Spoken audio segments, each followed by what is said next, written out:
नीचे भी करें। अस्सलाम वालेकुम। आज का टॉपिक है वेपर प्रेशर। वेपर प्रेशर नाम से जाहिर है कि वेपर्स का प्रेशर, वेपर्स का प्रेशर। कल का जो हमने टॉपिक पढ़ा था उसमें एवापोरेशन पढ़ा था। एवापोरेशन में हमने क्या कहा था कि जो लिक्विड है वो किस में चेंज होता है? वेपर्स में, गैस में चेंज होता है। ठीक है।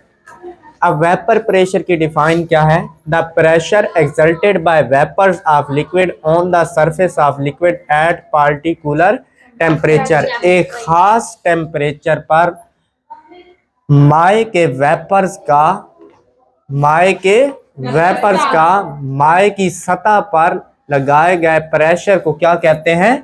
वेपर प्रेशर कहते हैं। लिक्विड जब आप उसको हीट करते हैं वो एवापोरेट होके किस में चला जाता है? वेपर्स में। वेपोराइज होके किस में चला जाता है? वेपर्स में। जब वो बैक कंडेंस होता है तो वो किस में चला जाता है? लिक्विड में। हमने कल पढ़ा था एवापोरेशन और वेपर कंडेंसेशन एक दूसरे के क्या अपोजिट हैं? क्या है? अपोजिट हैं।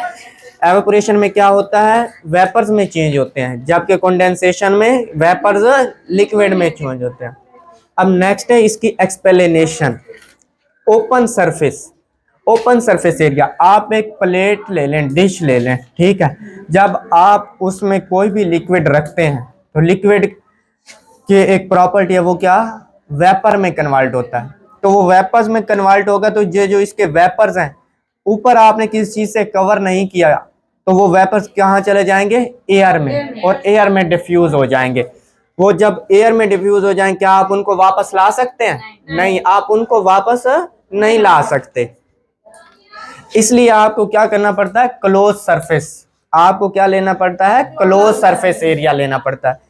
ये देखें, ये आपने क्लोज सिलेंडर लिया है, क्लोज सिलेंडर लिया है। इसमें जो वाटर, किसी भी चीज लिक्विड के मॉलिक्यूल्स हैं, जब आप इनको, ये वेपर्स में कन्वर्ट होते हैं। ये देखें, ये वेपर्स में कन्वर्ट है। ये वेपर्स में कन्वर्ट होके ऊपर चले जाते हैं और दोबारा कंडेंस होके लिक्विड बना देते हैं। अब ये है जिसमें वेपर प्रेशर होता है। इसमें क्या होगा कि जितने मॉलिक्यूल्स यहाँ से वेपर बन के ऊपर जा रहे हैं उतने ही वापस कंडेंस हो रहे हैं। आगे है डायनामिक इक्विलिब्रियम। डायनामिक इक्विलिब्रियम, ये आप डायनामिक इक्विलिब्रियम किसे कहते हैं? वो हालत जिसमें बराबरी हो, रेट क्या हो? बराबर हो। Rate of vaporization is equal to rate of condensation.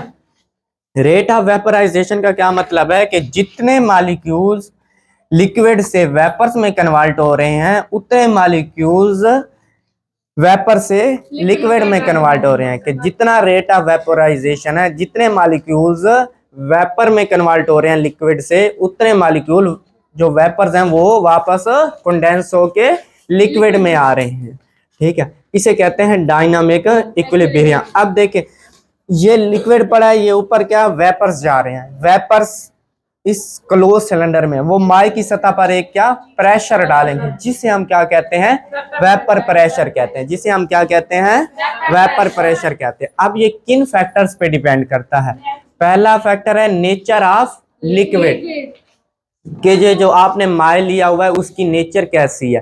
ठीक है, वो कुदरती तौर पे कैसा है। दो तरह के लिक्विड्स पाए जाते हैं, पोलर और नॉन पोलर।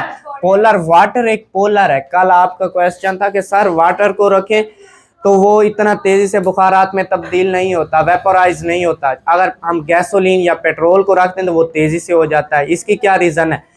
पोलर जो होता है उसमें इंटर मॉलिक्यूलर फोर्सेस क्या होती हैं? स्ट्रॉन्ग होती हैं, इसलिए वो आसानी से वेपर्स में कन्वर्ट नहीं हो सकता। नॉन पोलर क्या होता है? ठीक है, उसमें इंटरमॉलिक्यूलर फोर्सेस क्या होती है? कमजोर होती हैं, तो वो इसलिए आसानी से किसमें? वेपर्स में कन्वर्ट हो सकता है। अब किसका वेपर प्रेशर ज्यादा होगा? गैसोलीन का या वाटर का? गैसोलीन का बच्चों ज्यादा होगा। गैसोलीन वेपर्स में ज्यादा कन्वर्ट हो रहा है ना, तो गैसोलीन का ज्यादा होगा। ये तो बहुत कम वेपर्स में कन्वर्ट हो रहा है, इसका कम होगा।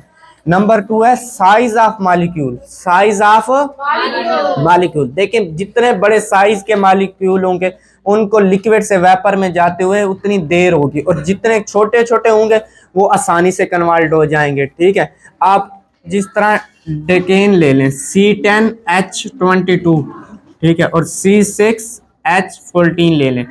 अब इसका मॉलिक्यूलर साइज